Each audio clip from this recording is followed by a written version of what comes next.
हुकूमत दावे कर रही है वो दावे कितने दुरुस्त हैं। सबसे पहले तो जो बुशरा बीबी की बहन है मरियम रियाज वट्टू, उनका स्टेटमेंट आप सुन लीजिए, फिर मैं आपको बताता हूँ इमरान खान की बहनें क्या कह रही हैं और इमरान खान साहब की अहलिया बुशरा बीबी ने जेल से क्या पैगाम भिजवाया है और इमरान खान साहब की हालत कैसी है, ख़ास तौर पे उनकी बिनाई जिस आंख की मुतासर हुई है वहाँ मामलात कैसे हैं। एक तो मैं पहले आपको ये क्लियर कर दूं कि जो प्रेस रिलीज़ जारी की गई अस्पताल की इंतज़ामिया की जानिब से, यानी पिम्स ने रात गए एक प्रेस रिलीज़ जारी की थी। हालांकि रात गए कौन जारी करता है, कोई पीआरओ भी नहीं होता, कोई डिपार्टमेंट भी नहीं होता, लेकिन वो पहले से ही बनाया हुआ एक पेज उन्होंने जारी कर दिया था। तो वो जो पिम्स की जानिब से एक प्रेस रिलीज़ जारी की गई उसमें इमरान खान साहब की आंख के हवाले से कोई तफसीलात मौजूद नहीं है, यानी उसमें नहीं बताया गया कि कितने % उनकी हालत आंख की बेहतर है और किस हद तक बेहतर है। तो ऐसी कोई रिपोर्ट हमारे सामने नहीं है जिसमें हुकूमत ये दावा कर रही हो या डॉक्टर्स ये दावा कर रहे हो कि इमरान खान साहब की आंख ठीक हो रही है या पहले से बेहतर है या बेहतरी की तरफ जा रही है। अब मरियम रियाज वट्टू साहिबा का जो स्टेटमेंट है वो कहती है मेरी भाभी और बुशरा बीबी की बेटी के ख़ानदान ने बुशरा बीबी से मुलाकात की और चूँकि खान साहब को कल रात ही दूसरी इंजेक्शन लगाई गई है, इसलिए अभी ये कहना कबल अज़ वक्त है कि इसका कोई असर हुआ है या नहीं। इनकी आंख अभी भी सूजी हुई है और इनकी हालत गुज़िश्ता हफ्ते से बदस्तूर वैसी ही है जैसी पहले थी। खान साहब ने एक बार फिर जोर दिया है कि उनकी बहनें जो इनके वकला के साथ काम कर रही हैं फौरी इजाज़त के लिए दरख्वास्तें दायर करें ताकि उनके ज़ाती डॉक्टर्स उनका मुआयना कर सकें। ये जनाब मरियम रियाज वट्टू साहिबा ने कहा, जो बुशरा बीबी की बहन है। उज़मा खानम जो इमरान खान की बहन है, उन्होंने एक ऐसा स्टेटमेंट दिया है जहाँ से शक्कू व शुबात मज़ीद बढ़ जाते हैं। उन्होंने कहा जी हमें यकीन नहीं है कि इमरान खान के जो ब्लड टेस्ट किए गए हैं ये इमरान खान के ही हैं या किसी और के हैं। कौन से टेस्ट किए हैं, किसके सामने किए हैं, टेस्ट का रिज़ल्ट इमरान खान का रिज़ल्ट है या किसी और का है। जब तक इन लोगों के सामने टेस्ट नहीं होंगे जिन पर हमें एतबार है तब तक हमें तसल्ली नहीं होगी। ये जो छुपा रहे हैं इसके पीछे क्या वजह है। देखें, ये इमरान खान वज़ीर आज़म पाकिस्तान थे जब नवाज शरीफ साहब के जाली टेस्ट करके उन्हें बताया गया कि इनके तो प्लेटलेट्स बेड़े गर्क हो गया और हर थोड़ी देर के बाद एक जाली टेस्ट आ जाता था और दबाव मज़ीद बढ़ जाता था। अदालतों के अंदर मामला जा रहे थे, मीडिया के अंदर मामला जा रहे थे, हत्ता कि कैबिनेट को बैठ के फैसला करना पड़ा कि नवाज शरीफ के साथ करना क्या है। फिर अदालत को एक स्टाम्प पेपर देकर इमरान खान से इजाज़त लेकर नवाज शरीफ साहब पाकिस्तान से बाहर चले गए। फिर एस्टेब्लिशमेंट के जो बहुत करीबी शख्स हैं फैसल वाडा, बल्कि वो खुद एस्टेब्लिशमेंट के अंदर ही होते हैं, तो फैसल वाडा ने ये इंकशाफ किया कि नवाज शरीफ का जो खून था वो नवाज शरीफ का नहीं था, बल्कि कुछ लोगों ने यहाँ तक बताया कि वो किसी जानवर का खून था और नवाज शरीफ की जाली रिपोर्टें बनाई गई थी। और हत्ता कि फैसल वाडा ने कहा वो रिपोर्टें तो घर बैठकर बनाई गई थी, उनका तो किसी लेबॉर्ट्री से ताल्लुक़ कोई नहीं था, तो जाली रिपोर्टें नवाज शरीफ की बनाई गई थी। तो जिन्होंने नवाज शरीफ की जाली रिपोर्टें बना के उस वक्त के वज़ीर आज़म इमरान खान को धोखा दिया, आज वही इमरान खान जेल के अंदर है तो वो अब धोखा नहीं दे सकते? बिल्कुल दे सकते हैं।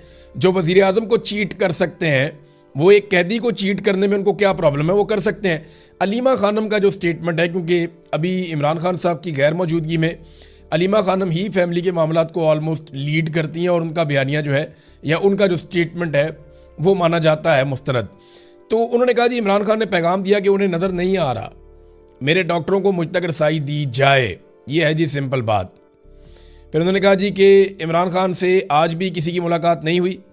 अलीमा खान ने बहनों के साथ जो है वो बाद में बाहर आके गुफ्तगू की और बुशरा बीबी की मुलाकात उनकी फैमिली के साथ हुई, उनके ज़रिए से जो है वो ख़बर बाहर आई और इमरान खान साहब ने पैगाम दिया कि उन्हें नज़र नहीं आ रहा, मेरे डॉक्टरों को मुझ तक रसाई दी जाए। ये बात अलीमा खानम ने बताई बुशरा बीबी के ख़ानदान से पूछ कर। अब ये इमरान खान साहब की बहनें स्टेटमेंट दे रही हैं, बल्कि उन्हें चोट भी लग गई। नौरीन खानम को बड़ा अफसोसनाक, वो मैंने तस्वीर देखी, वीडियो देखी, बड़ी तकलीफ़ हुई मुझे भी। एक और ख़ातून थी सद्दफ़, उनको ज़्यादा चोट लगी है, वो हॉस्पिटलाइज भी हो गई हैं, लेकिन अल्लाह का शुक्र है कि वो बचत हो गई, जान बच गई और कोई ऐसा नुकसान नहीं हुआ जिसकी भरवाई नहीं हो सकती। लेकिन ये ख़वातीन है तो रियासत को जो है वो इस तरह का रवैया नहीं रखना चाहिए, बहुत ही बदनसीबी है जो इस वक्त किया जा रहा है। बहरहाल इमरान खान साहब की जो रिपोर्टें हैं वो उनकी फैमिली के साथ शेयर नहीं की जा रही अभी तक इमरान खान साहब के मुआलिजीन जो हैं वो उन्हें नहीं देख पाए, अभी तक उनकी फैमिली जो है वो इमरान खान साहब से नहीं मिल पाई। अब इसकी एक वजह तो ये है कि आसिम मुनीर साहब नहीं चाहते और उनकी ये ज़िद है कि इमरान खान का कोई स्टेटमेंट बाहर नहीं आना चाहता, क्योंकि उनका कोई स्टेटमेंट बाहर आता है तो मुझे चैलेंज करते हैं आसिम मुनीर साहब को, ये लगता है, और वो मुकाबला कर नहीं सकते। DGI SPR भी बोल बोल के थक गए, लिहाजा उन्होंने सोचा कि इमरान खान की आवाज़ ही बंद कर दो, मुलाकात करवाओ ही ना। दूसरा, या तो ये जेल में कुछ ना कुछ ऐसा ज़रूर कर रहे हैं जो ये चाहते हैं कि बाहर किसी को पता ना चले, क्योंकि कुछ अर्सा पहले मोहसिन नकवी ने और बाकी लोगों ने दावा किया कि हम इनके ख़ानदान के किसी और शख्स को मिलवा सकते थे, लेकिन ख़ानदान के अंदर भी जो डॉक्टर हैं, एक वो बरकी साहब डॉक्टर हैं, एक इमरान खान की बहन डॉक्टर हैं, उन लोगों को मिलवाने से इनकार किया। यानी ये चाहते हैं कि कोई डॉक्टर इमरान खान के करीब ना जाए, चाहे वो फैमिली का हो, चाहे वो फैमिली के बाहर हो, या इमरान खान साहब का ज़ाती मुआलिज हो। सिर्फ सरकारी डॉक्टर्स जिनको चुना जाएगा वही डॉक्टर जाएंगे और जाकर इमरान खान साहब को देखेंगे। अब वहाँ सोर्सेज से खबरें बाहर आती रहती हैं, इससे पहले भी आती रही हैं, आइंदा भी आती रहेंगी, आपको पता चल जाएगा। दूसरी जानिब नादरीन, जो इमरान खान साहब की रिहाई के लिए इमरान खान रिहाई अमन फोर्स बनाने का ऐलान किया था सुहेल आफरीदी ने, उसके ऊपर बहुत रोला पड़ गया है। पार्टी का एक धड़ा जो है वो डट गया है कि हमें तैयारी करनी चाहिए, नौजवानों को इकट्ठा करना चाहिए, बड़े पैमाने पर एक ताकतवर फोर्स नौजवानों की तैयार करनी चाहिए और बगैर लड़े पुरअमन तरीके से एहतजाज करके और एक मुनज़्ज़म तरीके से इमरान खान साहब की रिहाई का रास्ता निकालना चाहिए। तो अब इसका नाम बदलने की बातचीत हो रही है, क्योंकि लफ्ज़ फोर्स जो है उस पर लोगों को एतराज़ आ गया कि जनाब ये फोर्स कैसे हो सकती है, तो फोर्स का लफ्ज़ इस्तेमाल ना किया जाए, तो इसका कोई और लफ्ज़ इस्तेमाल किया जाए। अब इस पर बहस हो रही है, कुछ लोग डट गए हैं, कुछ लोग जो है वो नया स्टेटमेंट दे रहे हैं। लेकिन इस पर जुनैद अकबर साहब ने एक बात की है। जुनैद अकबर साहब का कहना है, रिहाई फोर्स के नाम पर पार्टी में इख्तलाफ राय है, हम अब भी चाहते हैं कि मुज़ाकरात हों, लेकिन जब आप हमें दीवार के साथ लगाएंगे तो हमारे पास ऑप्शन ही क्या बचता है, हमारे पास वक्त बहुत कम है। तो उन्हें एहतजाज करना पड़ेगा, वो भी इस बात को समझते हैं। एक तरफ तो यह एहतजाज का मामला बढ़ता जा रहा है, दूसरी तरफ पाकिस्तान में दहशतगर्दी कंट्रोल नहीं हो पा रही और पाकिस्तान की इंटेलिजेंस एजेंसीज दहशतगर्दी को रोकने में नाकाम है। यानी वो कोशिश करते हैं, कुछ वाक़यात रुक भी जाते हैं, लेकिन वाक़यात लगातार बढ़ते चले जा रहे हैं दहशतगर्दी के, और इसी की वजह से पाकिस्तान ने अफ़गानिस्तान के अंदर दहशतगर्दों के कुछ ठिकानों के ऊपर अटैक किया। पाकिस्तान का कहना है कि वहाँ बड़े पैमाने पर दहशतगर्द मारे गए हैं, जबकि अफ़गानिस्तान का ये कहना है कि वहाँ पे सिविलियंस की हलाकतें हुई हैं। इंडिया जो है वो अफ़गानिस्तान के नैरेटिव को सपोर्ट कर रहा है, जैसा कि हम सबको पता था। तो अभी एक और दहशतगर्दी का वाक़या हुआ, ये बड़ा खौफनाक इंसिडेंट हुआ है भक्कर, ये खैबर पख्तूनख्वा और पंजाब को मिलाने वाली बैनुस्सूबाई दाजल चेक पोस्ट है एक, वहाँ पर खुदकुश हमला हुआ। बाकायदा इसकी वीडियो भी आ चुकी है कि कैसे वो खुदकुश हमलावर जो है वो आराम से चलता हुआ आता है और पुलिस के पास पहुँच के, चेक पोस्ट के पास, वो अपने आप को धमाके से उड़ा देता है। अच्छा, यहाँ पे 3 पुलिस एहलकारों की शहादत की इत्तला मिली इब्तदाई तौर पे, और कई पुलिस वाले जो है वो वहाँ पे ज़ख्मी भी हो गए, उन्हें अस्पतालों में मुंतकिल किया गया। तो ये अफसोसनाक वाक़या, भक्कर तक दहशतगर्द हैं, कुछ और इलाकों में भी पहले दहशतगर्दी के वाक़यात तवातर के साथ हो रहे हैं। इस्लामाबाद में दहशतगर्दी के 2 बड़े वाक़यात हुए हैं। ये बड़ी अफसोसनाक सूरत हाल है पाकिस्तान में, और पाकिस्तान के सिक्योरिटी इदारों और एजेंसियों के लिए बड़ा चैलेंज है। अब एक चीज़ मैं आपके सामने और रखना चाहता हूँ नाज़रीन, के पाकिस्तान जो है वो दहशतगर्दी के तमाम वाक़यात का इल्ज़ाम फितनतुल हिंदुस्तान के ऊपर लगाता है कि ये फितनतुल हिंदुस्तान है, फितनतुल खवारिज, फितनतुल हिंदुस्तान। तो मामला ये है कि अफ़गानिस्तान के ऊपर तो हम अटैक करते हैं और अफ़गानिस्तान के साथ तो हमने तिजारत बंद कर दी है, वो इसलिए कि ये फितनतुल हिंदुस्तान के जो दहशतगर्द हैं वहाँ से आते हैं, लेकिन फितना तो हिंदुस्तान का है पाकिस्तान के बकौल। तो पाकिस्तान अफ़गानिस्तान के साथ तो तिजारत बंद कर गया, लेकिन जहाँ से ये दहशतगर्द सपोर्ट जहाँ से मिलती है, जहाँ से पैसा मिलता है, जहाँ से वो ट्रेंड होते हैं बकौल पाकिस्तानी इंटेलिजेंस एजेंसियों की रिपोर्टों और पाकिस्तानी रियासत और हुकूमती इदारों के और हुकूमत के बयानिए के मुताबिक, तो उनके साथ तजारत पाकिस्तान ने बंद नहीं की। यानी अफ़गानिस्तान के साथ हमने तजारत इस लेवल तक बंद कर दी है कि इस वक्त सूरत हाल ये है कि गुज़िश्ता साल की निस्बत जो तजारत हमारी पिछले साल $560 मिलियन थी, वो अब $228 मिलियन रह गई है, यानी आधी से भी कम हो गई है। तो अफ़गानिस्तान के साथ हमने तजारत अब तो मुकम्मल ही बंद की हुई है, जबकि हिंदुस्तान के साथ हमारी तजारत अभी भी जारी है। और जो हिंदुस्तान के साथ हम तजारत करते हैं, इसमें पाकिस्तान से ज़्यादा हिंदुस्तान को फ़ायदा होता है। तो देखें हमारा कैसा मौक़िफ़ है और कैसी हमारी पॉलिसी है।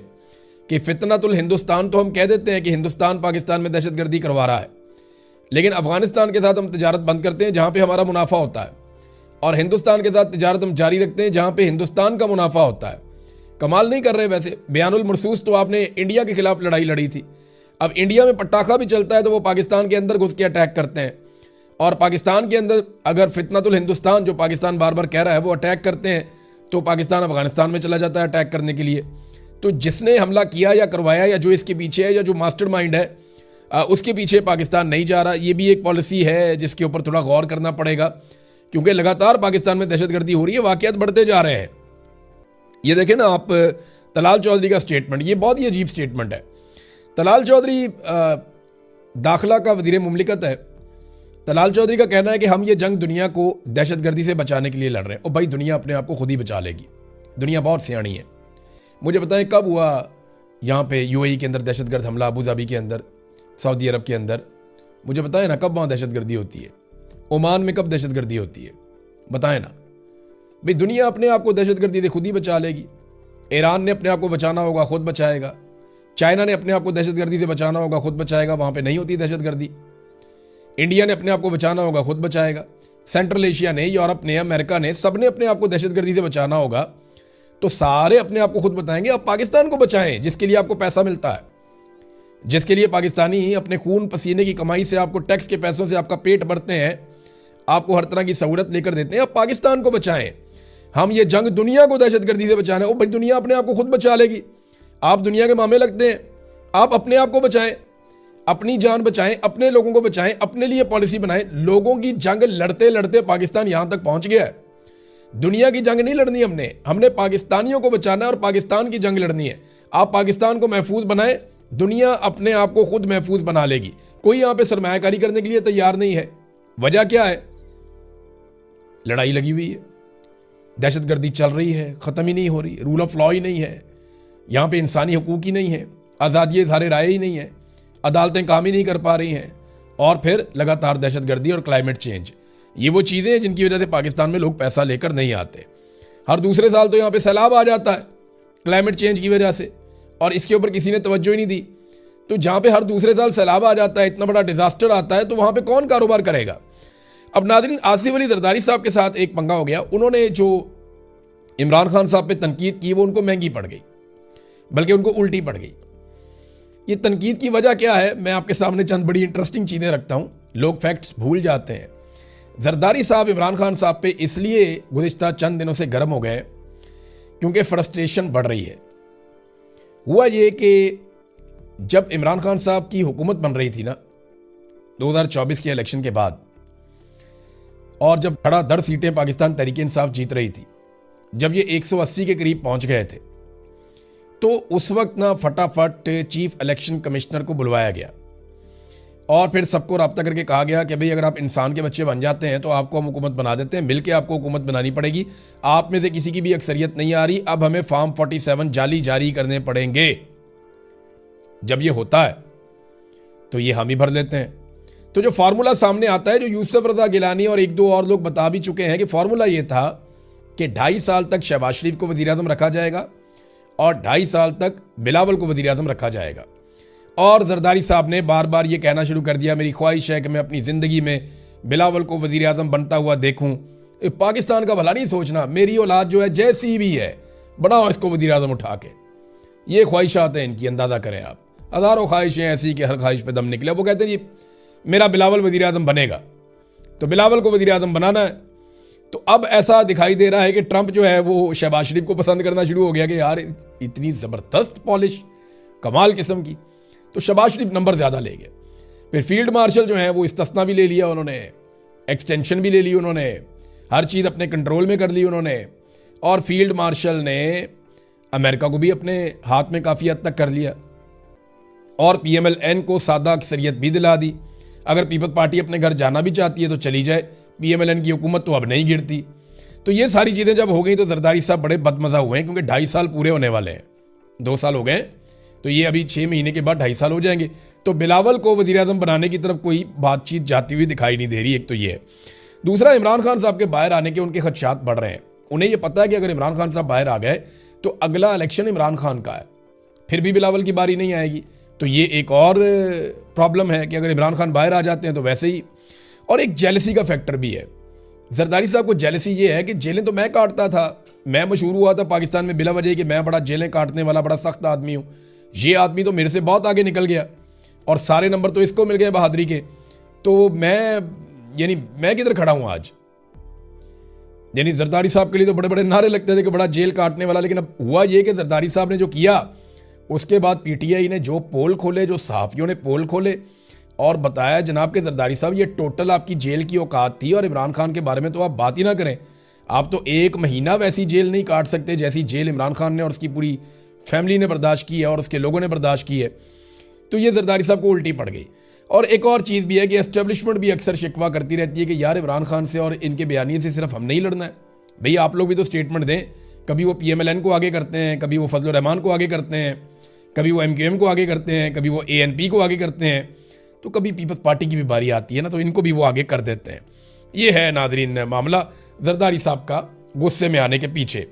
खबरें और भी हैं लेकिन फिर आपके साथ शेयर करूंगा। बोर्ड ऑफ पीस के हवाले से डेवलपमेंट्स हो रही हैं और फ़ौज भेजे जाने के हवाले से डेवलपमेंट्स हो रही हैं। ईरान के ऊपर एक हमले का पूरा माहौल बन चुका है, हत्ता कि इसराइल के अंदर भी अमरीकी तैयारे पहुंच गए हैं।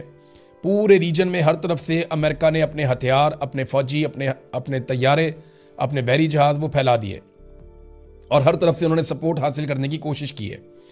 और इस मरतबा एक और जो इंटरेस्टिंग चीज़ हुई वो ये कि सऊदी अरब ने अमेरिका को किसी किस्म की सपोर्ट ना देने का कहा, हत्ता कि ओमान भी सपोर्ट नहीं दे रहा, कतर भी इसमें गालिबन सपोर्ट नहीं देगा और कई ममालिक हैं। बरतानिया ने भी कह दिया कि अमेरिका को वो अपने अड्डे नहीं देंगे। यहाँ पे ईरान पे इस मरतबा अगर अटैक होता है तो इस बारे में यूरोपीय यूनियन भी इस मरतबा अमेरिका की बात उस तरीके से नहीं मान रहा। तो डोनाल्ड ट्रंप क्या अपने अहदाफ हासिल कर सकते हैं? सबसे बड़ा हदफ ये है कि ईरान में रजीम चेंज ऑपरेशन हो जाए, यानी वहाँ पे एक ऐसी हुकूमत आ जाए जो अमेरिका के मुताबिक चले और इसराइल के लिए ख़तरात हमेशा के लिए ख़त्म हो जाए। अब तक के लिए इतना ही। अपना ख्याल रखिए।